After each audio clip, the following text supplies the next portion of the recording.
Mark chapter 14. I brought in today one of my favorite tools. This is my rechargeable drill.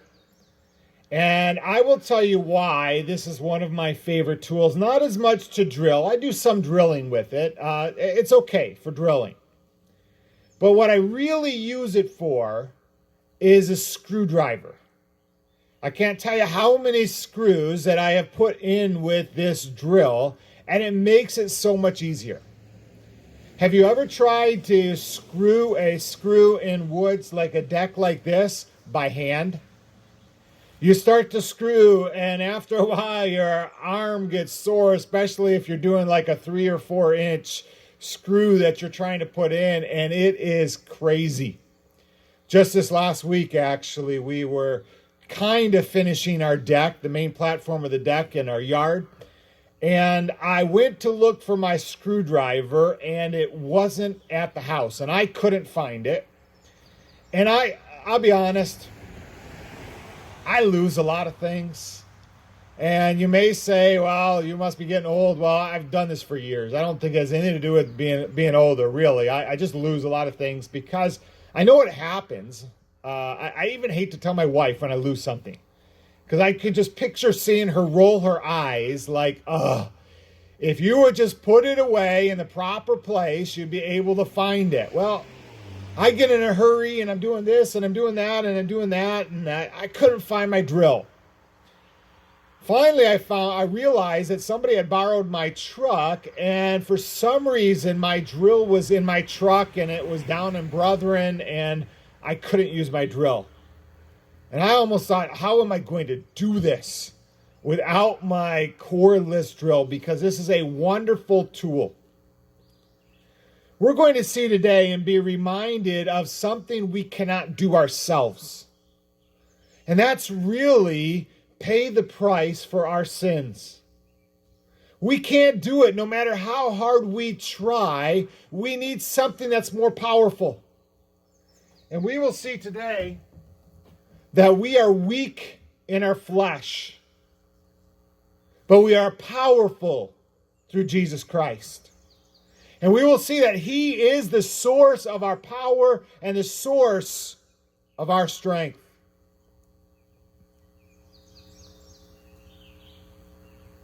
Here in Mark chapter 14, beginning at verse 54, he says, "And Peter had followed him at a distance, right into the courtyard of the high priest, and he was sitting with the guards, warming himself at the fire." That's kind of the beginning verse we're going to look at today, and that's kind of an odd verse to begin with, because you're hopping right into the middle of a narrative. But if we kind of go back and remember what we had talked about. Last week we talked about Jesus in the Garden of Gethsemane. We talked about how he was led. He led his disciples there, and then he was led away by the Roman guard. And not just the Roman guard, there were some Romans with them, but more than that, it was really the Jewish leaders, and that their guards were taking him for trial. Several years ago, when I was over in Israel, I took the opportunity in an evening time, at nighttime, to make this walk from the Mount of Olives to the house of Caiaphas. About a 15, 20-minute walk at a fairly slow pace. And trying to picture what it would be like for Jesus, knowing what he was about to experience. Up to this point, things had gone relatively well for him. We don't know what happened for much of the first 30 years of his life. But for the 3 years he was ministering, many people followed him, many people praised him. He experienced very little suffering and pain. And yet in this walk, after the agony in the Garden of Gethsemane, he knows what he's about to face. And he's taken to the house of Caiaphas. And it's there that he is starting to be put on trial. John chapter 18. If you want to turn there, we're going to be flipping a little bit from John to Mark a little bit just to add a little extra insight. In John chapter 18, it says that Simon Peter followed Jesus, and so did the other disciple. Now, most likely that was John. When John says the disciple who Jesus loved or the other disciple, it's probably a reference to John. Since that disciple was known to the high priest, somehow the high priest knew who John was. There was some type of either relationship or understanding or friendship. We don't know how. But because of that, he entered with Jesus into the courtyard of the high priest. But Peter stood outside the door. So the other disciple, who was known to the high priest, went out and spoke to the servant girl who kept watch at the door and brought Peter in. So Peter is now at the courtyard. Now maybe an understanding would be this. If we would picture the idea of this area where the vehicles are would be the courtyard. This area here where you see the wall behind us, picture that being an open air with kind of some columns supporting it, where you could see a trial take place inside, and you could be sitting out here in the courtyard area. So Peter is there. As I thought about it this week, a lot of times we view Peter as somewhat kind of a coward because he denied Jesus. But I started to think about that. You know, it was pretty brave of Peter to even go there. We're told that John went there. Now, we don't know what happened to John while he was there. It doesn't sound like he was really sitting by Peter. Perhaps John got to see a little bit more uphand of what was going on because the high priest allowed him in. We don't really know. But it's interesting because Peter was brave enough to follow Jesus. So I don't picture Peter as this complete coward. Because remember, almost 12 hours before, probably around 12 hours before, he said, "I will not deny you, Jesus." And even when Jesus was arrested in the garden, we know that Peter drew out his sword and he cut off the ear of the high priest's servant, Malchus. So Peter did have some boldness. Peter was not a coward. And yet even the strongest of us at times will fall short. At times will fail. Why? Roman numeral number 1. This is because our flesh is weak. Last week we looked at the interaction that Jesus had with Peter at the Last Supper. If you want to look back in Mark chapter 14, verse 29. Peter said to him, "Even though they all will fall away, I will not." Remember, Peter said, "There's no way I'm going to fall away." Verse 30. And Jesus said to him, "Truly I tell you, this very night, before the rooster crows twice, you will deny me 3 times. But he emphatically said, "If I must die with you, I will not deny you." And they all said the same. So Peter says, Jesus, I am not going to deny you. There's no way. If everybody else does, I am not going to do it. We do remember also, look at verse 37. After Jesus went to pray in the Mount of Olives, and he came and he found them sleeping, he said to Peter, "Simon, are you asleep? Could you not watch 1 hour? Watch and pray that you may not enter into temptation. For the spirit indeed is willing, but the flesh is weak." He reminded him, "Look, I know, Peter, you're strong. I know you're bold. I know you're not a coward. But understand that even you in your strength and power have weak flesh." That's where I want to see letter A. That it's easier than we realize to give into temptation. Temptation is your blank there. You know, we all face different temptations. By the way, I want you to understand when I say temptations, I'm not just saying just one specific thing, because you're going to be tempted with something different than I'm going to be tempted with. And in different ways and at different times. And no matter how strong we are in our flesh and we think we are, there are times that we will give in. And the only way to get real victory is not through ourselves, it's through Jesus Christ and the power of the Holy Spirit we have because of him. Look at verse 66. And as Peter was below in the courtyard, one of the servant girls of the high priest came. And seeing Peter warm himself, she looked at him and said, "You also were with the Nazarene Jesus." But he denied it, saying, "I neither know nor understand what you mean." And he went out in the gateway, and the rooster crowed. And the servant girl saw him and began again to say to one of the bystanders, "This man is one of them." But again he denied it. And after a little while the bystanders said to Peter, "Certainly you are one of them, for you are a Galilean." The other Gospels say your speech gives it away. We know by the way you talk. Now we can understand that. Just yesterday, I was talking with one of our guests, and we have a guest in our guest house right now, and he's a missionary in Uganda, and he was talking with us, and he just briefly talked with us, and my daughter was there, one of my daughters, and after he walked away, my daughter says, "He's from Canada. He's got to be from Canada." And so the next time I talked with him, I said, "Well, where are you from?" He says, "Well, I'm from Canada." I said, "My daughter picked that one out easily." Why? Because the way you talk, the way you do things. Believe it or not, we have accents. Several years ago, I was in California, and I had ordered something at, I think it was Kentucky Fried Chicken, and one of my girls, I said, "Why don't you go out to the car and get this?"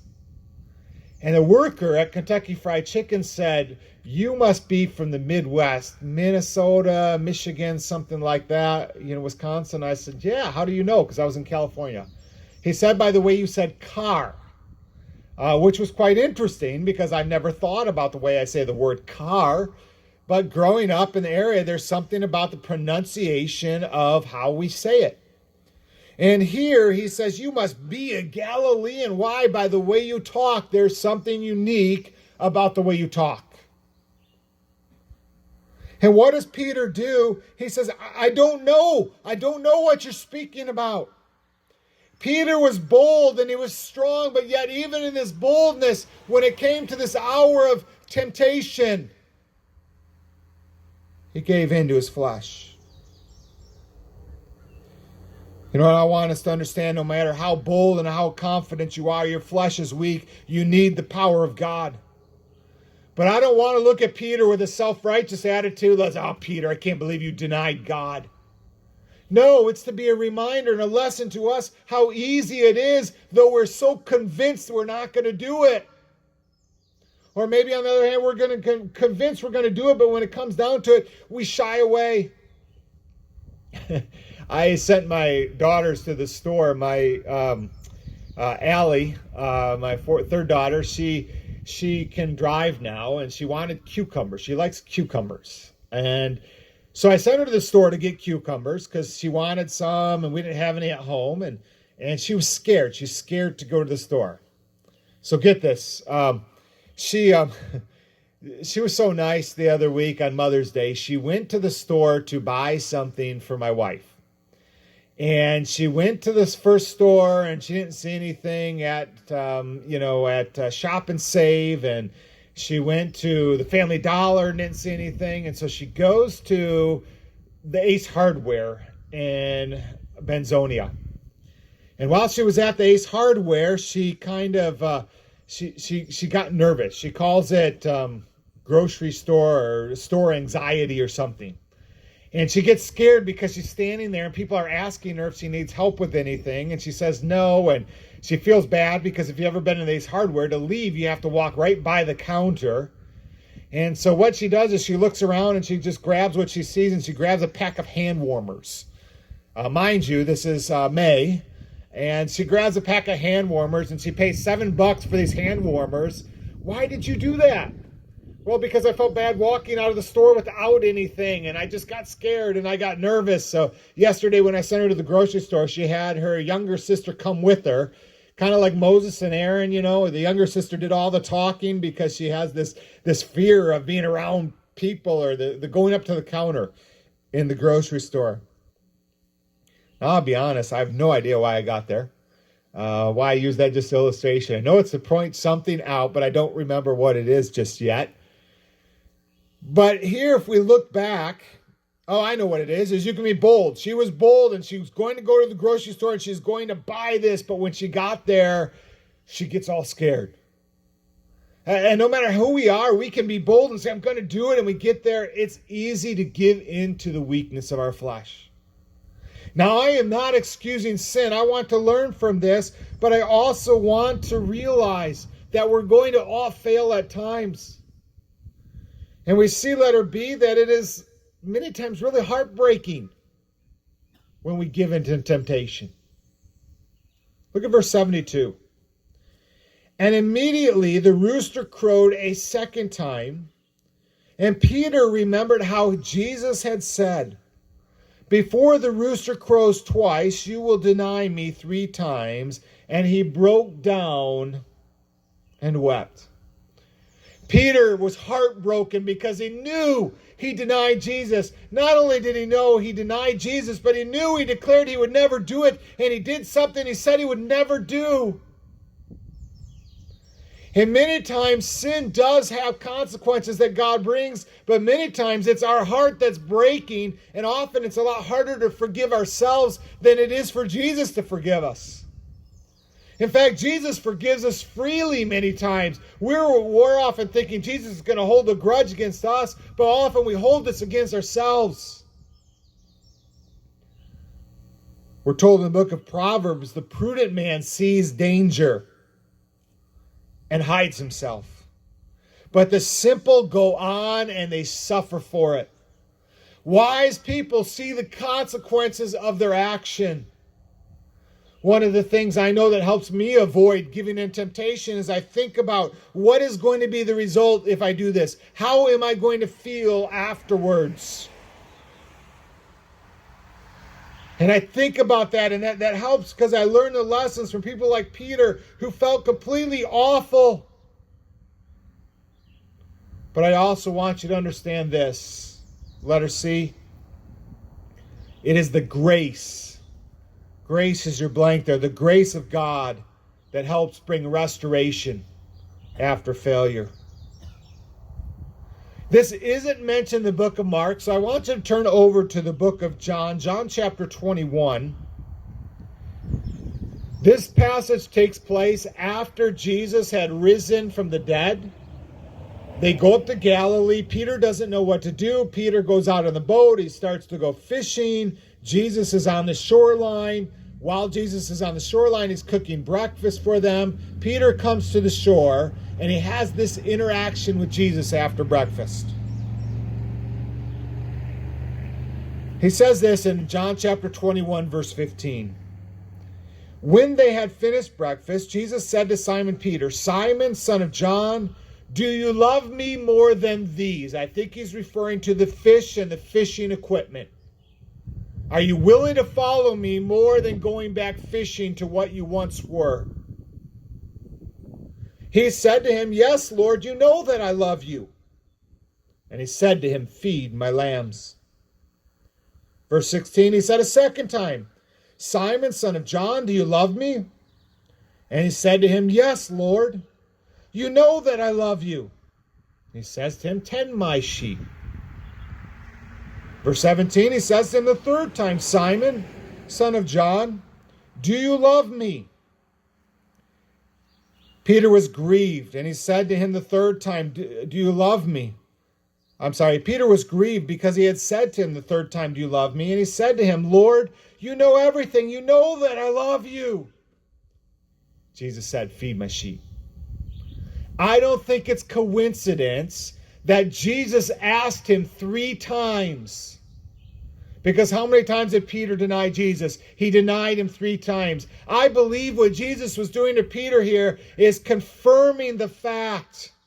Look, you did deny me. I know you denied me. Just like you said he would. I wonder if Peter was kind of a little shy when he saw Jesus again, knowing what he had done.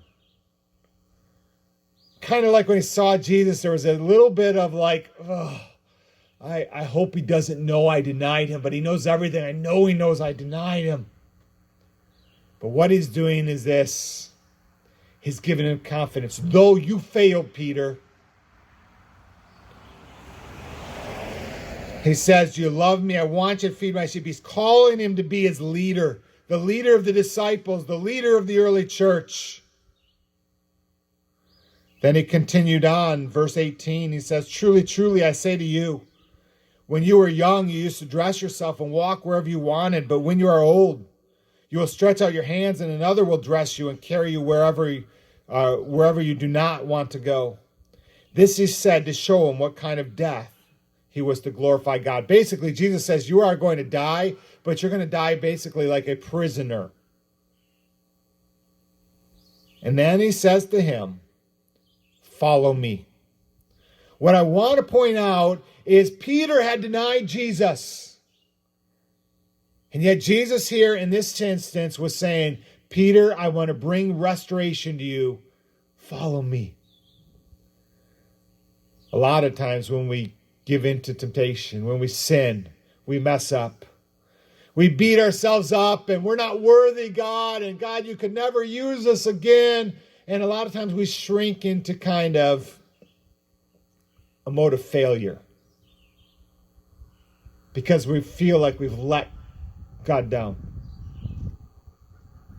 Yet when you see in Scripture, you see that God is a God of restoration. That though Peter failed, Jesus was restoring him. Because we understand grace. Grace is not an excuse to sin, and grace doesn't mean that we won't face consequences. Think of the heartbreak that Peter faced, but also realize the great grace that's given through Jesus Christ. This is wonderful for me because, to be honest, I'm not necessarily this personality of, and people view me different ways. It's interesting, but I'm not necessarily this holier than thou type of personality. Even in my family, I would consider myself sometimes the kind of the bad one, I guess you'd say. Not that I do anything real bad. I just feel that way in myself because I know my human nature. I know who I am. Like I view my wife as somebody who just seems like doing good just comes so natural to her. And I see that with my kids. There's some kids that doing good just seems so natural and easy to them. And other ones I see have my personality, which seems kind of a lot harder. So God gives us these things to understand that even when we do mess up and fail, it's not an excuse for it, but God's grace is so wonderful for us. Why? Because Roman numeral number 2, Jesus is strong. I want to look at the beginning of the crucifixion and realize the strength that Jesus had and to understand we have the power because of what he did. Letter A, Jesus boldly suffered. Suffered is your blank there. Through false accusations. Verse 55 here in Mark chapter 14. Now the chief priests and the whole council were seeking testimony against Jesus to put him to death, but they found none. For many bore false witness against him, but their testimony did not agree. Now I thought about this today. Could you imagine being the high priest and you're hiring these people to give false testimony against Jesus, but they don't agree? And in your mind, you're sitting there. Have you ever been sitting there when somebody's giving you an argument that makes absolutely no sense, but you're trying not to laugh? I honestly had a man not too long ago come to me and tell me something that just seems so bizarre that there's no way possible it could happen, and he was absolutely convinced that it happened. And I'm just like, you're trying to be nice and kind, and you just like, this is just no way. It's impossible for what you're saying to be true. And I can imagine what's happening, and this Pharisee is like, or not Pharisee, but this leader, is like, oh my word, these guys cannot give their story straight. I gave them this line. They didn't follow this line. They can't agree on this false testimony against Jesus. Verse 57. Some stood up and bare false witness against him, saying, "We heard him say, 'I will destroy the temple that is made with my hands. In 3 days I'll build up another that's not made with hands.' Yet even this about their testimony did not agree."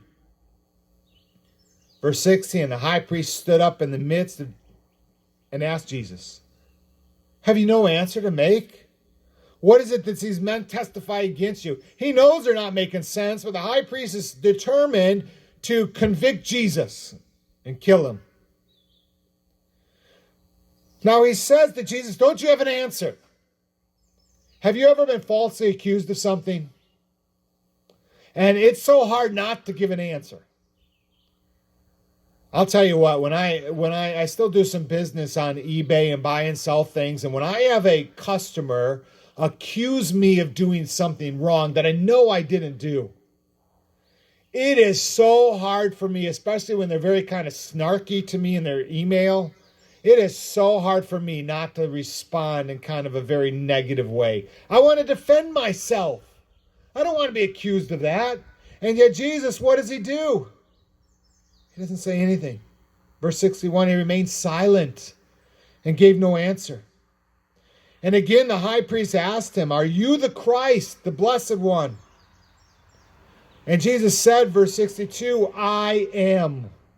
And you will see the Son of Man seated at the right hand of power and coming in the clouds of heaven." Jesus, by this statement, is saying, I am the Messiah. I am the Son of God. Verse 63, the high priest tears his garments. "What further witnesses do we need? You have heard this blasphemy. What is your decision?" And they all condemned him as deserving death. Jesus is here before the Sanhedrin, the Jewish council, maybe not even the full Sanhedrin at this time. Other Gospels reveal how he had a couple of trials during this time because they were trying to find enough evidence to convince him, to convict him. And finally they say, "You are worthy of death." And we see letter B that Jesus willingly suffered great humiliation. Look at verse 65. "And some began to spit on him and to cover his face and strike him, saying, 'Prophesy.' And the guards received him with blows." They're basically saying, "Hey, tell us who hit you." And they spit on him, which was one of the deepest forms of humility. When you were going to just disgrace somebody, you would spit on them. And that's what they did. Yet we see letter C that Jesus submitted to unjust treatment. To unjust treatment. Chapter 15, verse 1. "And as soon as it was morning, the chief priests held a consultation with the elders and the scribes and the whole council, and they bound Jesus and led him away to deliver them over to Pilate. And Pilate asked him, 'Are you the king of the Jews?' And he answered him, 'You have said so.' And the chief priest accused him of many things, and the Pilate again asked him, 'Have you no answer to make? See how many charges they bring against you.' But Jesus made no further answer." Notice this. And Pilate was amazed.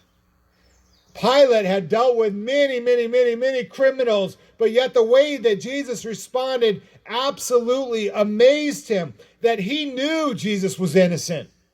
It's very clear in the Gospels. Pilate knew this. He knew that the Pharisees, the religious leaders, the Sadducees were trying to be against Jesus, and yet Jesus stood there and took it.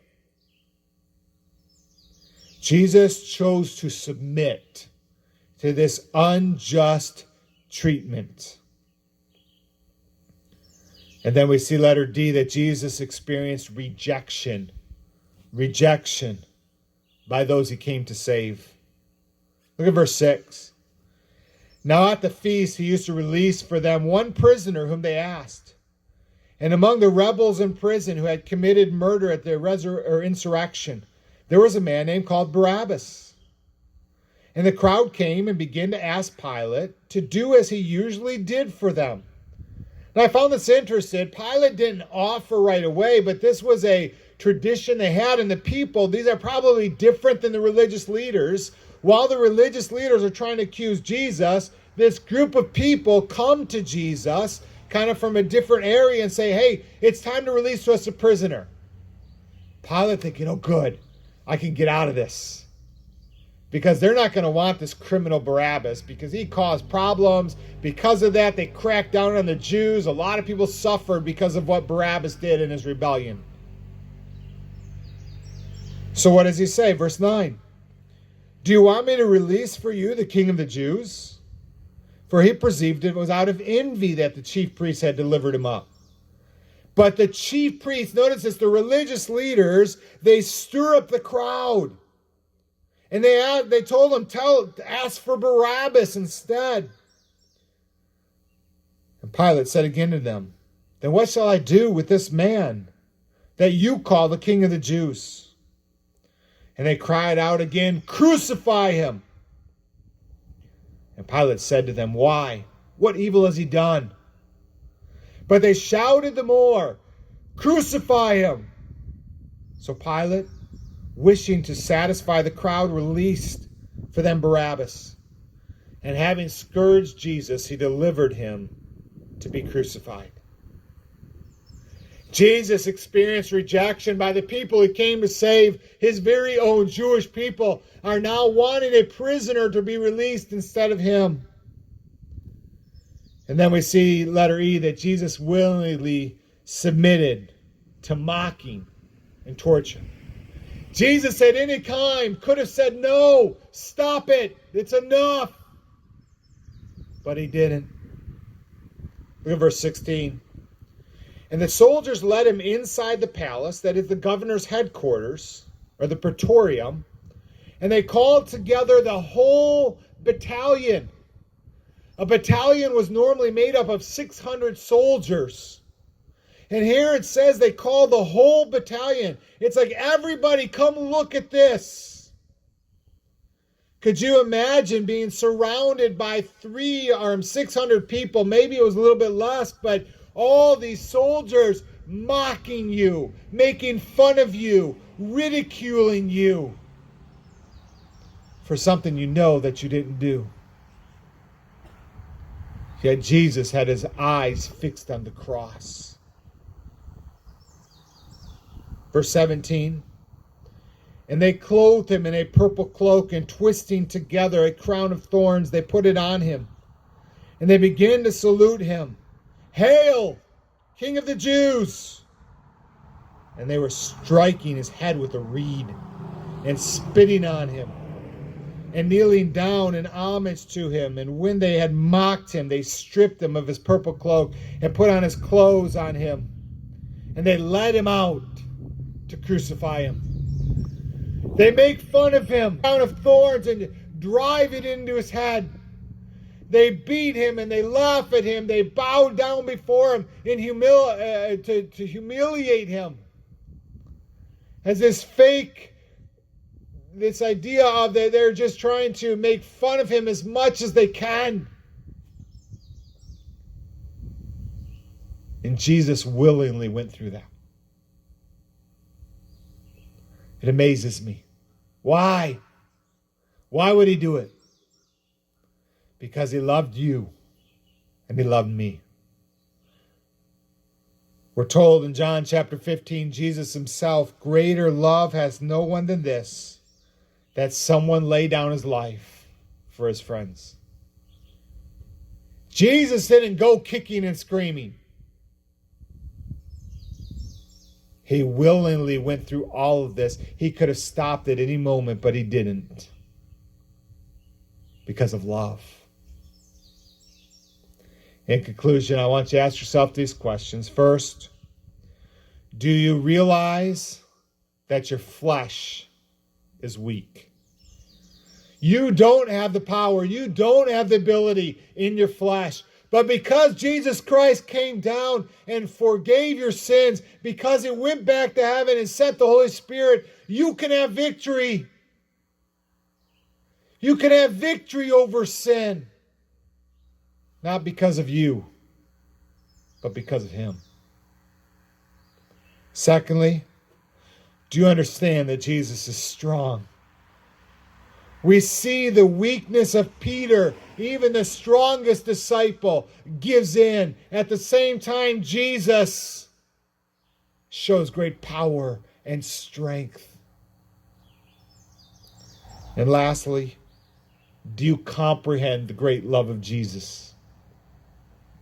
That's kind of a trick question, because the reality is nobody can really comprehend the great love of Jesus. We can't understand it fully, but yet the more we study the Word, the deeper we do understand how much Jesus loves us. And this is such a great understanding that following Jesus Christ is not about some religion. It's not about following a set of rules. It's serving our God out of love because He first loved us. I want everyone to bow your heads and close your eyes. Before we close here this morning, I want you to take just a brief second to do business with God here today, to let Him speak to your heart and to your mind here this morning.